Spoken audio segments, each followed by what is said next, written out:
What you are about to hear is no ordinary tale. It is a story that transcends the boundaries of time, woven into the very fabric of existence, long before the first historians etched their records. This is a story whispered by the winds, carried in the echoes of the earth, and hidden within the shadows of ancient mysteries. Forgotten by many and known only to a few, it speaks of love and betrayal, courage and redemption, and the fragile balance between light and darkness. It is a tale not just of the past, but of the eternal truths that connect us all, waiting to be rediscovered. Yet, this story is forbidden, for it is not to be told by any but the one to whom its revelation was entrusted. To speak its secrets is to unravel the very fabric of the ancient oath that binds it. Before the first spark of creation, there existed the primordial realms, where the gods of ancient Greek, Hebrew, and Viking mythology resided. These realms were timeless and boundless, filled with swirling chaos, the hum of infinite energy, and whispers of fate yet unwritten. At the heart of this chaos stood Erebus, the Greek god of shadow, who ruled the void alongside his brother Nyx, the goddess of night. In another realm, Elohim, the Hebrew creator, gazed upon the unformed universe, envisioning a cosmos of harmony. From Asgard, Ymir, the primordial giant of Viking lore, loomed as an embodiment of raw, untamed power. The balance of these realms was fragile. Each god wielded unimaginable authority over their dominions, yet their ambitions often collided. One fateful gathering was called to unite these divine powers under the watchful eyes of the All-Father, a mysterious figure revered as the mightiest of all. Though cloaked in divine radiance, his countenance bore the wisdom and weariness of eons. The All-Father decreed that the realms of men, the heavens, and the underworld would need governance to maintain order.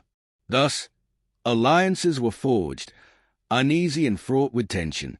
Tartarus, the pit of torment, was entrusted to Hades, whose cunning gaze betrayed a desire for greater power. Hel, the Viking goddess of death, ruled the underworld with an icy resolve, while Michael, the archangel, stood as a warrior of light over the heavenly domain. But not all were content. Lucifer, a fallen archangel, plotted in secret, his envy of Elohim driving him to rebellion. Meanwhile, Loki, the Norse trickster god, sowed discord among the councils, aligning with titans and giants who resented the dominance of Olympians and Asgardians. In the shadows of Tartarus, the chained Leviathan stirred, its monstrous form embodying a role so ancient that even gods trembled at its memory. Among mortals, the first stirrings of destiny began. Alara, a Hebrew scribe with a mysterious birthmark resembling a blazing sun, stumbled upon a scroll foretelling a great betrayal among the gods. Elsewhere, Ragnar, a Viking warrior, claimed to hear whispers from Yggdrasil, the World Tree, urging him to seek out a forgotten artifact of immense power. Their paths, though unknowingly intertwined, set the stage for events that would shake the heavens and the earth. As the scroll's words burned in Alara's mind, she found herself drawn to the temple of Elohim, where ancient texts whispered of the god's earliest days. Guided by dreams of a voice that felt both distant and familiar, she unraveled the prophecy. When the shadow embraces the light, the heavens shall tremble, and bonds of divinity shall fracture. Fear gripped her heart, for she knew the betrayal would come from within. In Asgard, Ragnar's quest began. Armed with only his wits and an iron axe, he traveled to a forgotten cavern said to house a fragment of Yggdrasil's roots. The whispers from the World Tree had grown louder, warning him of a power greater than any god's. Deep within the cavern, Ragnar found a glowing shard pulsating with warmth and light. The moment he touched it, visions overwhelmed him. Wars between gods, realms falling into chaos, and a shadowed figure laughing amidst the ruins. Meanwhile, in Tartarus, Hades' ambitions grew. He met in secret with Loki and Lucifer, forming an unholy alliance. Hades promised them dominion over the mortal realm if they help him overthrow the Allfather. Loki, intrigued by the promise of chaos, agreed, while Lucifer saw a chance to reclaim his heavenly throne. Together, they plotted to awaken the Leviathan, whose power could tip the balance of the cosmos. As the alliances of gods and mortals shifted, a spark of forbidden love ignited. Alara and Ragnar, though separated by distance, shared dreams of each other. These visions brought them solace amidst their perilous journeys, but also planted seeds of desire that would bind their fates. Unbeknownst to them, their connection was no mere accident. It was orchestrated by the All-Father himself, who foresaw their roles in the coming storm. The gods, sensing the tension in the cosmos, convened once more. Zeus's thunderous voice echoed through the heavens as he demanded to know the source of the unrest. Michael stood silent, his sword glowing faintly, while Odin's single eye glimmered with suspicion. The All-Father watched them all, his expression unreadable. In the shadows, Loki's mischief unfolded. He planted seeds of doubt in Zeus's mind, hinting that Michael's loyalty to the All-Father wavered. At the same time, he whispered to Hel, promising her dominion over Tartarus if she aided their cause. The threads of betrayal wove tighter, setting the stage for a cosmic reckoning. The plot to awaken Leviathan moved closer to fruition. Hades, Loki, and Lucifer descended into the depths of Tartarus, where chains of celestial fire bound the monstrous creature. The Leviathan's eyes glowed faintly, each flicker revealing its immense power. As they approached, Hades held the key of Erebus, a relic forged from the very shadows of creation. With this, Hades said, his voice a low growl, "We shatter the balance and claim our destiny." Lucifer's lips curled into a smirk. "Destiny? Or rebellion? Call it what you will," Loki interjected, his tone light yet laced with malice. "As long as chaos reigns, I'm content." The three pressed forward, their combined power unraveling the chains. Above, the heavens trembled as storms brewed over Asgard and Olympus. In the mortal realm, Ragnar felt a sudden chill as the shard in his possession dimmed momentarily. Alara, meanwhile, found herself at a crossroads in her visions, where the All-Father's voice echoed. The fate of all rests in the unity of light and shadow. As the chains around Leviathan weakened, a deep growl reverberated through Tartarus, shaking its very foundations. The creature's presence was so overwhelming that even the gods hesitated. Yet, they pressed on, their ambitions outweighing their fear. In the mortal realm, Alara's visions intensified. She saw Ragnar battling shadowy figures and heard her own voice whispering a phrase she could not understand. Only the united heart can bind the storm. Determined to find Ragnar, she embarked on a perilous journey, guided by cryptic signs and her unwavering resolve. Meanwhile, in the heavens, Michael and Odin convened in secret. "The balance falters," Michael said, his voice heavy with concern. "If Leviathan awakens, no realm will be spared." Odin's single eye burned with determination. "Then we must strike first. The All-Fathers will guide us still." The stage was set for a confrontation that would decide the fate of gods and mortals alike. The celestial fires around Leviathan dimmed as the final chain cracked under the weight of Hades, Loki, and Lucifer's combined might. A deafening roar echoed across Tartarus, shaking even the firmament of the mortal world. Leviathan's eyes flayed open, twin sons of wrath and chaos. But as the chains fell, so too did the gods' fragile unity. Hades' triumph turned to unease as Loki's laughter filled the cavern. "And now," the trickster said, "the true game begins."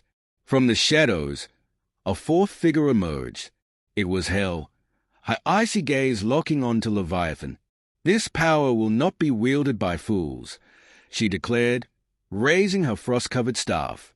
Her intervention sent a shockwave through Tartarus, freezing a section of the cavern and halting Leviathan's movement momentarily.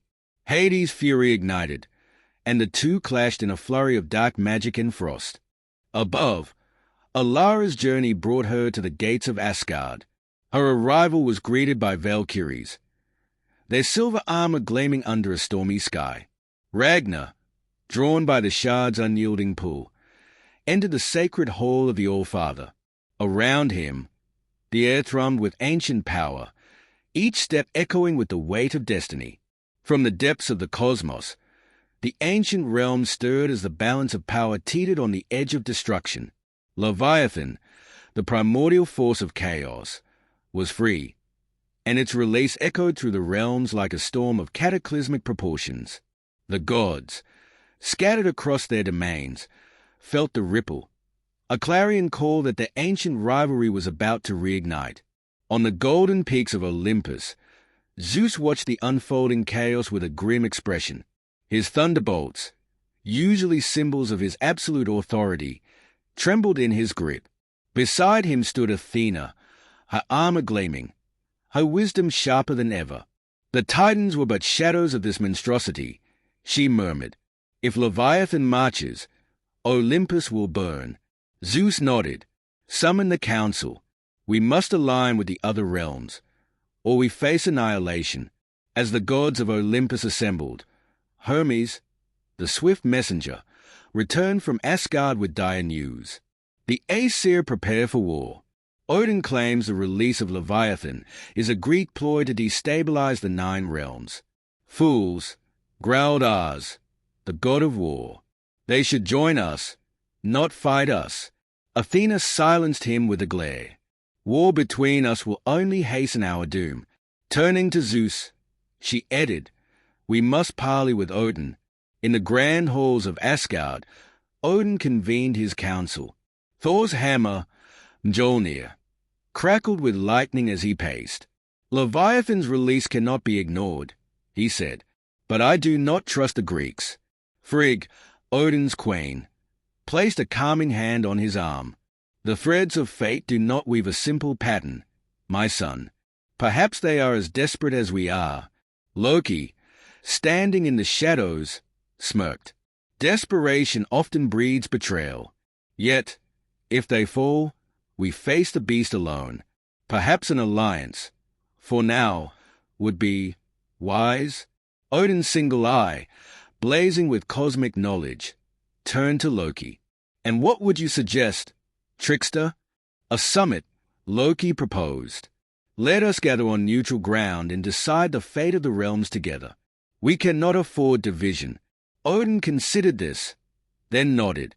Send word to the Greeks. If they truly value survival, they will come. In the celestial domain of the angels, Archangel Michael stood before the heavenly host. The release of Leviathan had sent shockwaves even here. Beside him, Gabriel clutched the horn of judgment, ready to sound it should the beast encroach upon the mortal plane. We cannot interfere directly, Michael declared, but neither can we ignore this threat. From the shadows, Lucifer, uninvited but ever-present, stepped forward. His fallen wings cast a dark silhouette against the light of the throne. Leviathan is beyond mortal comprehension, he said, beyond even the power of your precious sword. Michael, you'll need more than divine light to face it. Gabriel bristled, but Michael held up a hand. What do you propose, Morningstar? Lucifer's smile was razor-sharp. A fragile truce among gods, mortals, and us. Chaos knows no boundaries.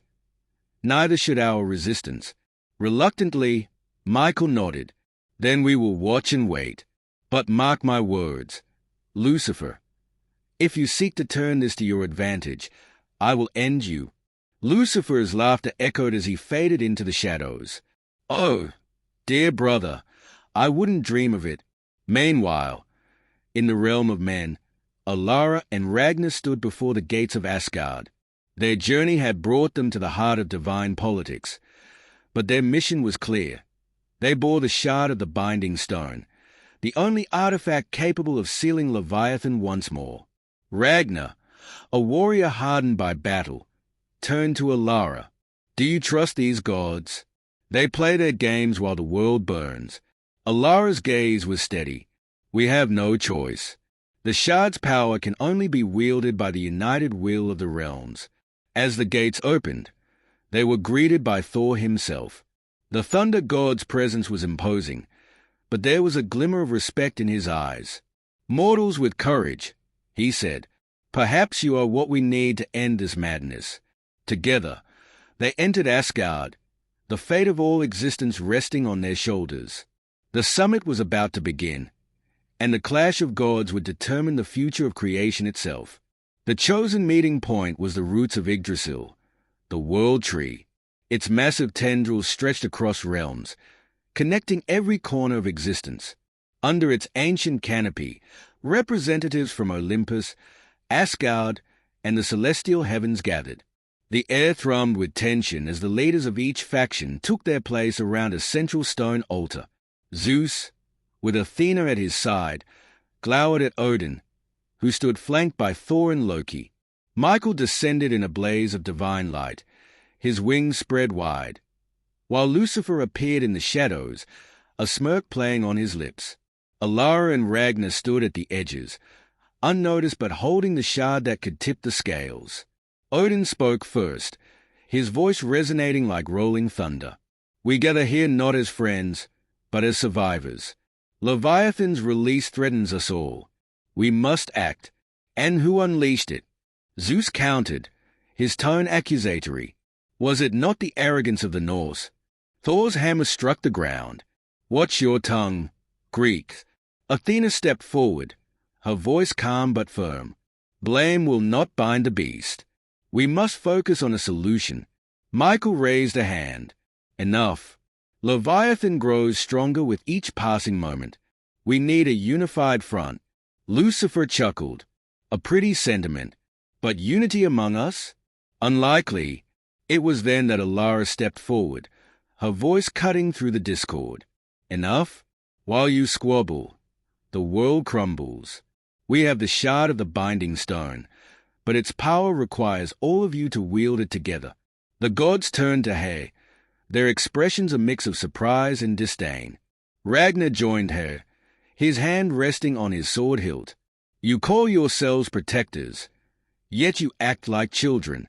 It's time to prove your worth." For a moment, silence reigned. Again, slowly, Zeus nodded. "Very well. Let us hear your plan." In the fiery depths of hell, the demon kings convened in a council of their own. The chains binding the abyssal lords rattled as Leviathan's awakening stirred ancient fears. At the head of the table, Baal, the lord of destruction, glowered. "The balance is broken," he snarled. "This is no time for the gods' petty games. Leviathan's freedom threatens us all." Beside him, Asmodeus, the king of lust, leaned forward, his eyes gleaming. "Perhaps we can turn this to our advantage. If the gods destroy one another, we may claim dominion over their realms." Lilith, queen of shadows, hissed, "Fool! Leviathan will consume us as well. It obeys no master." Meanwhile, in Tartarus, the Titans and their frost giant allies seethed with rage. Cronus, still chained but ever watchful, felt the tremors of Leviathan's emergence echoing through the infernal realm. His ancient voice rumbled, "The gods have grown complacent. They forget the price of their arrogance." The frost giants, towering and menacing, murmured in agreement, their icy breath chilling the very air. Prometheus, who had long suffered in Tartarus but retained a keen mind, turned to Cronus. "If Leviathan is free, the gods will falter. Perhaps it is time for us to reclaim what was taken." Cronus's eyes glinted with a mix of hatred and cunning. "Indeed, Prometheus. But first, we must break these chains. If the gods cannot unite, the chaos Leviathan brings will pave the way for our return." The frost giants began to chant, their ancient magic combining with the latent power of the Titans. Slowly, the chains binding Cronus groaned and cracked. A sinister smile spread across his face as he felt his strength returning. "Prepare, my brothers," he declared. "The age of the Titans shall rise again." The air in hell was electric with tension. The massive iron gates of Pandemonium, the fortress city at the heart of the infernal realm, quivered under the weight of chaos. Streams of molten lava carved glowing veins through the obsidian landscape, and it rained perpetually from a blood-red sky.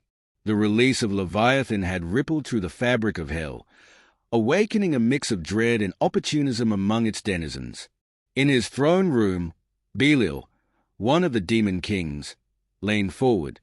His serpentine eyes narrowed as he listened to reports from his spies. The chamber was a grotesque masterpiece of agony, adorned with sculptures made from the souls of the damned, their silent screams frozen in time. Belial, ever the tactician, was unamused. Leviathan has risen, Ras Zyrax, a lesser demon with bat-like wings and a forked tongue. The balance of power is crumbling, my lord. The gods are scattered, and the mortals grow restless. This is our chance. Belial's lips curled into a smile that bared jagged teeth. Chance, he repeated. You think a creature like Leviathan offers opportunity? That beast knows no loyalty, no reason. It is destruction incarnate. He rose from his throne, towering over Zyrax. But yes, chaos can be useful. In the depths of Tartarus, the ancient titans stirred. Chained in their eternal prison, they had watched the rise and fall of gods and empires. Now, for the first time in millennia, they felt hope. The tremors caused by Leviathan's release had weakened the wards binding their immense forms. Kronos, the titan of time, let out a low, guttural laugh. His chains glowed faintly as he strained against them. The gods falter, he rumbled, his voice echoing through the vast chasm. They war among themselves while their precious creation crumbles. Soon, we shall rise again. Beside him, Hyperion, the titan of light, flared with a faint glow. And yet Leviathan roams free, he said. It is a beast of unfathomable power. If we are to reclaim the cosmos, we must either subdue it or ensure its destruction. Subdue it? Kronos sneered. No one subdues Leviathan. It can only be outlasted. Let it destroy the gods, and we shall rebuild in the ashes. Meanwhile, in Jotunheim, the realm of the frost giants, Wymir, the progenitor of the giants, gathered his chieftains. They stood atop a glacier, their immense forms silhouetted against the aurora borealis that shimmered in the cold sky. The frost giants had long resented their exile and saw Leviathan's return as a herald of opportunity. The gods have grown complacent, Wymir said, his voice a deep rumble. They forgot the old ways, the primal powers. This is our chance to reclaim what was taken from us. But beware, Leviathan is no ally. It will destroy indiscriminately. One of the chieftains, Skirmir, stepped forward. Then let us use the beast as a distraction, he growled. While it ravages Asgard and Olympus, we march on Midgard. The mortals are weak, and their gods cannot protect them. Back in hell, the demon kings convened in the infernal council. Seated around a massive table carved from a single slab of blackened bone, the lords of the underworld debated their next move. Lucifer, the morning star and ruler of hell, sat at the head, his radiant form a stark contrast to the darkness around him. His expression was unreadable as the others bickered. Leviathan threatens everything, said Asmodeus, his voice a silken purr. Its rampage could undo the very fabric of reality. We must act before it turns its gaze upon us. Act? Scoffed Baal, his fiery meneh flickering. Do you propose we fight it? Even our combined strength would barely hold it at bay. Then perhaps we align with it, Mephistopheles suggested, his skeletal fingers steepled. Leviathan's rage could be directed. If we promise it dominion over certain realms, we might use it to destroy the gods. Lucifer's voice cut through the debate like a blade. Enough? The room fell silent. Leviathan is a force of chaos, not an ally, nor an enemy we can easily vanquish. But it is a distraction. While the gods scramble to contain it, we consolidate our power. He leaned forward, his eyes burning like twin stars. Send emissaries to Tartarus. The Titans' chains weaken, and they will hunger for revenge. Forge an alliance, but tread carefully. Titans are as treacherous as they are powerful. The council murmured in agreement, and plans were set in motion.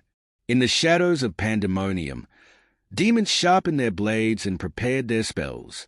In the icy expanses of Jotunheim, frost giants marched to war, and in the depths of Tartarus, the Titans strained against their bonds, their ancient hatred rekindled. As the various factions moved, the realms teetered closer to an all-out war. Mortals, gods, and monsters alike would soon feel the consequences of Leviathan's return. Hell, once a place of calculated torment, had become a cauldron of ambition and rebellion. In the midst of this chaos, a single question burned in the minds of all. Who would emerge victorious in the clash of gods and monsters? The answer remained shrouded in uncertainty, but one thing was clear. The cosmos would never be the same. The ground trembled as Leviathan emerged from the depths of the ocean, its serpentine body glistening with primordial energy. The beast towered over the mortal and divine realms, its roar a cacophony that shattered mountains and churned the seas into a boiling froth. The gods, assembled from all pantheons, stood resolute on the battlefield, their glowing forms a stark contrast to the encroaching darkness. Zeus, wielding his master bolt, stepped forward. The king of Olympus's face was grim, his usual confidence tempered by the sheer scale of their adversary. Beside him, Odin, the All-Father of Asgard, gripped Gungnir, his spear humming with ancient runes. Elohim, radiating an aura of absolute authority and calm, stood between them. The trinity of leaders exchanged a solemn glance, understanding the gravity of the task before them. "We must strike together," Zeus commanded, his voice booming across the battlefield. "Leviathan is no ordinary foe. It's a force beyond comprehension, a force that must be contained," Odin added, his single eye blazing with determination. "Or it will consume all realms." Elohim raised a hand, his voice a resonant harmony. "Focus your strength. Unity is our only hope." The gods of Olympus, Asgard, and the heavens unleashed their might. Apollo's arrows of sunlight streaked through the sky, piercing Leviathan's scales but failing to draw blood. Thor's hammer, Mjolnir, crackled with lightning as it struck the beast, only to be deflected by its impenetrable hide. Archangels Michael and Gabriel descended, their flaming swords carving radiant arcs. Yet even their divine blades could only slow Leviathan's relentless advance. As the battle raged, the ground beneath their feet began to quake anew. From the shadows, an army emerged. Titans, freed from Tartarus, marched with grim purpose. Frost giants, led by Ymir himself, advanced with icy determination. Demons swarmed the battlefield, their chaotic energy a counterpoint to the disciplined legions of fallen angels. The enemy of the gods had seized their chance. Kronos, towering over even the mightiest giants, roared with laughter. "While you've squandered your strength on that beast, we shall reclaim our dominion." Hyperion and Prometheus joined him, their fiery and cunning powers turning the tide against the gods. The frost giants, led by Skirmir, encased sections of the battlefield in ice, trapping Asgardian warriors and Olympians alike. Meanwhile, Lucifer, the morning star, descended with his legion of fallen angels, their presence dimming the light of the heavens. The gods found themselves overwhelmed, battling Leviathan on one front and their ancient enemies on another. Zeus's lightning grew erratic as his strength waned.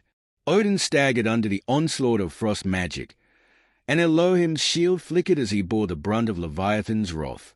"We cannot hold much longer," Hera cried, her scepter barely deflecting a frost giant's blow. "Hold the line," Thor bellowed, his voice a rallying cry as he struck down a demon with a swing of Mjolnir. "We are not defeated yet." In the chaos, Poseidon summoned a massive tidal wave, momentarily pushing back the enemy forces. Athena's strategy kept the gods organized, Hashak commands, ensuring they did not fall into complete disarray. Gabriel, his wings scorched but his resolve unbroken, fought alongside them, his sword a beacon of hope. Yet it was clear the gods were losing ground. Leviathan's tail smashed through armies, its roar disorienting even the strongest warriors. The Titans and their allies pressed their advantage, the combined weight of their assault threatening to break the divine coalition. At the peak of despair, the sky split open, and a blinding light descended. The All-Father, the primordial being from whom all creation had sprung, appeared. His presence was overwhelming, a force that silenced the battlefield. Every combatant, mortal and immortal, froze in awe and fear. The All-Father raised a hand, and time itself seemed to halt. Leviathan's writhing form was stilled, its eyes burning with unbridled rage as it recognized a power far beyond its own. The Titans and their allies recoiled, their rebellious fervor quashed by the All-Father's mere presence. Enough, the All-Father said, his voice resonating through every realm. This chaos serves no purpose. Balance must be restored. With a gesture, he unleashed a torrent of energy that engulfed Leviathan. The beast howled in defiance, its immense form disintegrating under the All-Father's power. The primordial energy that had birthed Leviathan was absorbed, scattered back into the cosmos from which it had come. Turning to the rebellious forces, the All-Father spoke again. You have forgotten your place. Return to your realms and reflect on your folly. His words carried a weight that brooked no argument. The Titans, frost giants, demons, and fallen angels retreated, cowed by the undeniable authority of the All-Father. As the battlefield fell silent, the All-Father gazed upon the gods. Your divisions have left you vulnerable, he said. Unity is your strength. Learn from this, or face annihilation when the next threat arises. With that, the All-Father vanished, leaving the gods to grapple with the aftermath. The battlefield, once a scene of devastation, began to heal. Rivers of lava cooled, shattered earth mended, and the skies cleared, revealing the first rays of dawn.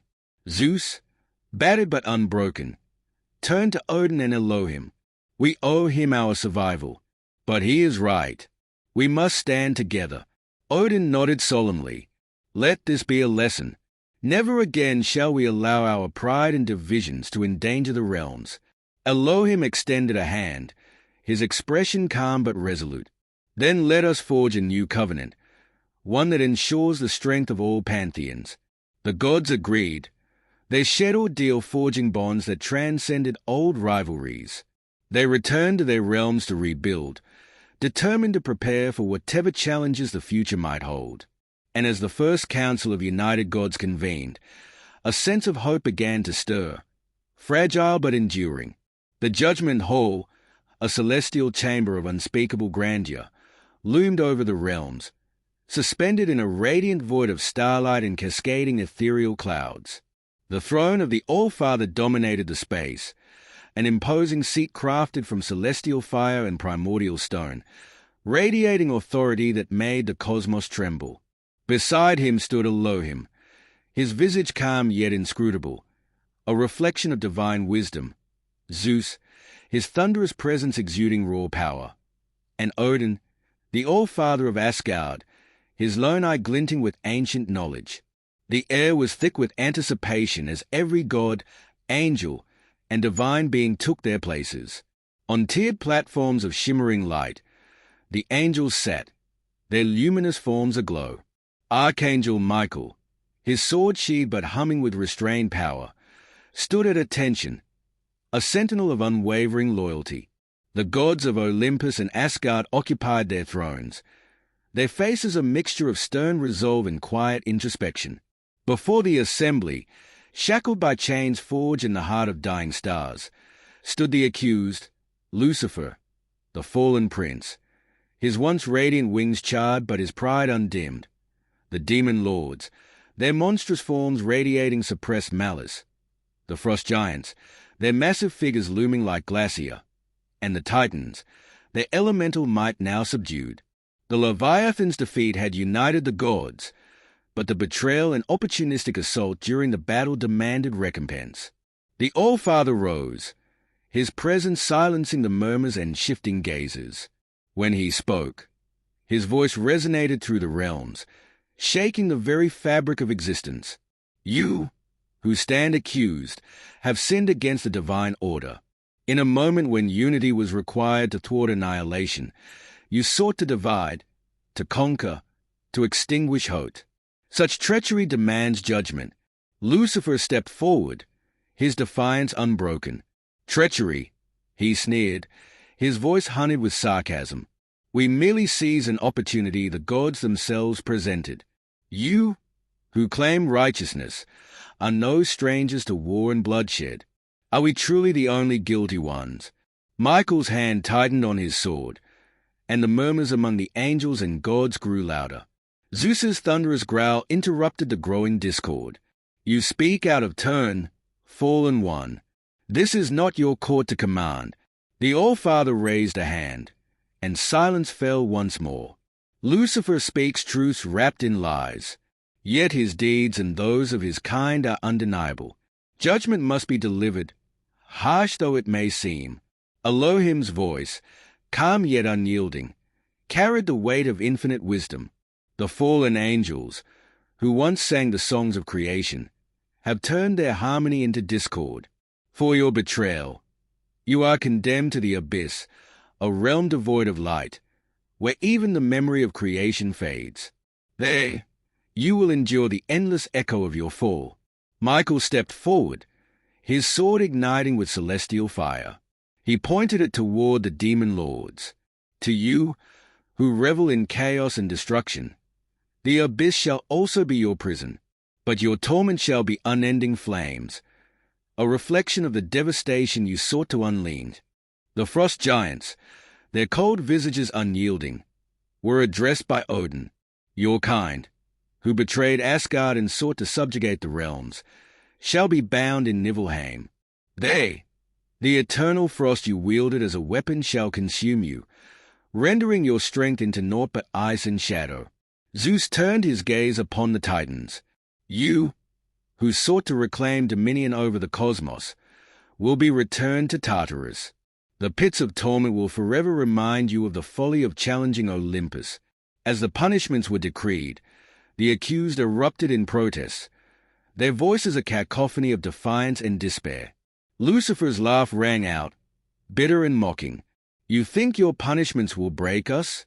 We have endured before and will endure again. Your reign is not eternal. The All-Father's gaze pierced through Lucifer.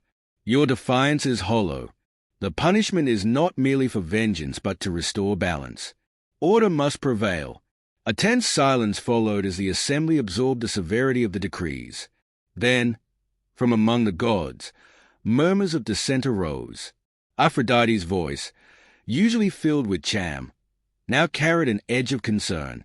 Are we not too harsh? Does our judgment not risk making us no better than those we condemn? Freya, her golden hair shimmering, nodded in agreement. Redemption should be offered, however distant. Even the frost thaws in the warmth of renewal. Michael's voice cut through the debate. Their actions endangered all realms. To show leniency is to invite further chaos. Justice demands consequence. The All-Father raised his hand again, his voice firm but not unkind. There will be no further quarrel. This assembly must stand united, for division among us is what our enemies seek. These punishments are necessary, not out of hatred, but to prevent further discord. Elohim's voice added a calming presence. Let compassion guide us in the future. For now, justice must serve as our guide. With that, the punishments were enacted. The frost giants were dragged to the icy desolation of Niflheim, their roars of fury echoing across the void. The Titans were cast back into Tartarus, their elemental forms chained by the might of Olympus. The demons were banished to the abyss, their howls swallowed by its unending flames. The fallen angels followed, their once glorious forms dimmed as they descended into the eternal darkness. Lucifer, the last to be sentenced, stood unbowed. As the chains of celestial fire wrapped around him, he met the All-Father's gaze. "This is not the end," he vowed, his voice a whisper yet carrying the weight of unyielding defiance. "The cosmos is vast, and even your power has limits." The All-Father's response was a quiet, resolute, perhaps. But today, order prevails. As the judgment concluded, the assembly remained silent, the gravity of the events settling over them. The All-Father's gaze swept over the gathered beings, his voice a benediction and a warning. "Let this day be a lesson. The strength of unity has preserved the cosmos. Let us not forget it."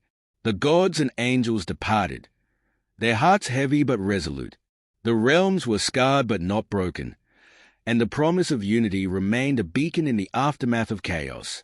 Yet, as the stars shimmered in the eternal void, a lingering unease persisted, a reminder that balance, once disturbed, could never be truly guaranteed.